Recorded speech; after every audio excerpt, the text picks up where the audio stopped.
नमस्कार दोस्तों, मैं जयपाल सिंह आपका बहुत बहुत स्वागत करता हूं इस T24 के यूट्यूब चैनल पर। दोस्तों आज के इस वीडियो में देखेंगे ग्रुप डी स्पेशल के लिए जो साइंस का चैप्टर हम लाए हैं आपके लिए। ये आने वाले ग्रुप डी एग्ज़ाम में आपके लिए बहुत ही हेल्पफुल होगा। तो बिना देर किए हुए वीडियो को स्टार्ट करते हैं। तो आज का जो चैप्टर है वो ख़ास तौर पर आपका मापक यंत्र के लिए, यानी कि जो मापने की इकाइयाँ होती हैं उसके लिए है। बिना देरी किए हुए, बिना टाइम वेस्ट किए हुए आ जाते हैं टॉपिक पर, और आप लोग बने रहिए वीडियो के अंत तक। आशा करूंगा आपको वीडियो ज़रूर पसंद आएगा। तो दोस्तों पहला जो मात्रक है वो हमारा मीटर में है, और मीटर हमेशा स्मॉल m से प्रदर्शित करेंगे, और इसकी जो भौतिक राशि होगी वो हमेशा लंबाई में होगी, ठीक है ना। ऐसे ही किलोग्राम जो है ना वो केजी से स्मॉल, यानी कि केजी स्मॉल में प्रदर्शित करेंगे, और इसका जो भौतिक राशि वो हमेशा द्रव्यमान होगा। ऐसे ही सेकंड को स्मॉल s से प्रदर्शित करेंगे, और समय हमेशा इसकी भौतिक राशि होगी। एम्पियर को हम कैपिटल ए से प्रदर्शित करेंगे, और ये विद्युत धारा की इकाई होती है, ठीक है ना, मात्रक। ऐसे ही केल्विन को कैपिटल के से प्रदर्शित करेंगे, और ये हमेशा इसकी भौतिक राशि ताप होती है। ऐसे ही मोल जो है ना दोस्तों वो आपको स्मॉल MOL से प्रदर्शित करना है, और ये पदार्थ की मात्रा को दर्शाता है। ऐसे ही दोस्तों कैंडेला जो होता है वो CD से प्रदर्शित करते हैं, स्मॉल CD, और ये ज्योति तीव्रता का मात्रक होता है, ठीक है ना। आगे चलते देखते हैं। अब जो भौतिक राशि है और इसके मात्रक हैं विस्तार पूर्वक देखेंगे। सबसे पहले देखेंगे कि ऊर्जा तथा कार्य, इसका जो मात्रक होता है हमेशा जूल होता है। दोस्तों ऊर्जा हमेशा जूल में प्रदर्शित होगी, कार्य हमेशा जूल में आएगा। ऐसे ही वेग जो होता है वो मीटर पर सेकंड के हिसाब से होता है, ठीक है ना। ऐसे ही बल जो होता है उसका मात्रक न्यूटन होता है। शक्ति का मात्रक वाट होता है। दाब का मात्रक पास्कल होता है, और तरंग दैर्घ्य हमेशा एंगस्ट्रॉम में नापी जाती है। ओके, आगे देखेंगे कुछ खास राशियां हैं जिनको हम लोग याद रखेंगे। आगे ऐसे ही कुछ 20 क्वेश्चंस मैं आपके लिए लाया हूँ पार्ट 1 में, तो आपको ध्यान से पढ़ना है। आगे चल के जब आपको क्वेश्चन मिलेंगे तो आपको उसका जवाब भी देना है, और कमेंट में बताना कि आपके कितने क्वेश्चन सही गए हैं। देखेंगे जो प्रतिरोध होता है रेजिस्टेंस, उसको हमेशा ओम से प्रदर्शित करते थे, ठीक है। ये जो दोस्तों है ये ओम का सिंबल है, इसको ध्यान में रखेंगे। और जो विभवांतर होता है वो हमेशा वोल्ट में प्रदर्शित होता है, ठीक है ना। और लेंस की क्षमता हमेशा डायोप्टर में होती है। लेंस की क्षमता का मात्रक हमेशा डायोप्टर ही होगा, इसको हम बिल्कुल नहीं भूलेंगे। आगे देखते हैं। तो पहला क्वेश्चन हम देखते हैं, इसमें पूछा गया है रेडियो धर्मिता की SI इकाई क्या है। दोस्तों रेडियो धर्मिता की जो SI इकाई होती है वो हमेशा बैकुरल होती है। क्या होती है? बैकुरल, ठीक है ना। आगे देखेंगे भार की SI इकाई क्या होती है। भार दोस्तों हमेशा न्यूटन में प्रदर्शित होता है, ठीक है ना। भार हमेशा न्यूटन में प्रदर्शित होता है, किसमें? न्यूटन में। ओके, आगे देखेंगे तीसरा क्वेश्चन कि निम्न में से किस राशि का SI मात्रक कैंडेला है।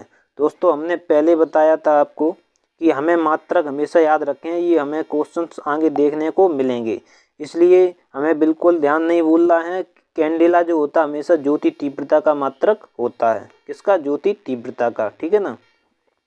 आगे वाला क्वेश्चन देखेंगे कि संवेग की SI पद्धति क्या होती है। तो दोस्तों संवेग की SI पद्धति हमेशा ही किलोग्राम मीटर स्क्वायर होती है, मीटर पर सेकंड होती है, सॉरी किलोग्राम मीटर पर सेकंड होती है। इसको भी हम याद रखेंगे। नेक्स्ट क्वेश्चन देखेंगे हम लोग, विद्युत आवेश का SI मात्रक क्या होता है।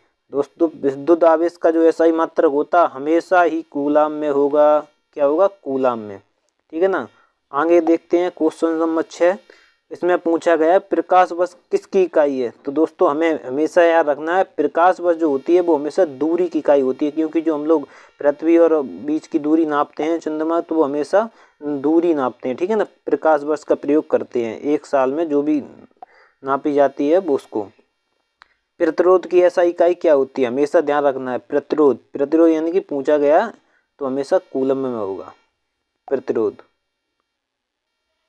ठीक है ना। आगे देखते हैं क्वेश्चन नंबर नेक्स्ट, किस भौतिक राशि का मात्रक ओम है। हमेशा देखना है ओम जो है ना वो हमेशा प्रतिरोध का ही मात्रक होता है, ठीक है ना।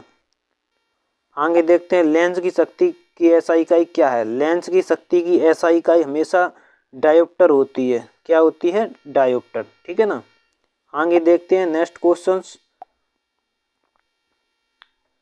इसमें पूछा गया है रेडियो धर्मी पदार्थ उत्सर्जी होने वाले विकिरण की मात्रा को किस पारंपरिक इकाई से मापा जाता है।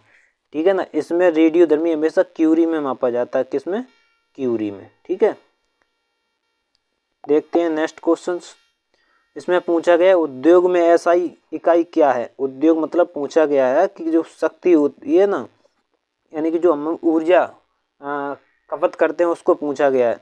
तो हमेशा इसमें ध्यान रखना जो उद्योग में एसआई का हमेशा अश्व शक्ति होती है। और मैं आपको ये भी बता दूं एक अश्व शक्ति बराबर होता है हमेशा 746 वाट। 746 वाट। ठीक है ना। इसको हम अच्छी तरह से ध्यान में रखेंगे। देखते हैं नेक्स्ट क्वेश्चन को। ध्वनि की मापन की यूनिट क्या है। दोस्तों ध्वनि हमेशा डेसिबल में मापी जाती है। ध्वनि किस में नापी जाती है? डेसिबल में। ठीक है ना। देखते हैं आगे क्वेश्चन को। इसमें पूछा गया अपवर्तनांक का मात्रक क्या है। तो अपवर्तनांक का हमें अच्छी तरह से पता होना चाहिए कि कोई भी मात्रक नहीं होता, इसलिए हमारा ऑप्शन नंबर सी सही हो जाएगा। ठीक है ना।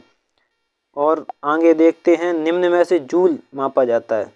हमेशा याद रखना जूल ऊर्जा और शक्ति का, ठीक है, इसका मात्रक होता है, यानी कि ऊर्जा जो होती है हमेशा जूल में मापी जाती है। ठीक है ना। देखते हैं नेक्स्ट क्वेश्चंस। इसमें पूछा गया निम्न में से किसकी इकाई ऊर्जा की इकाई के समान है।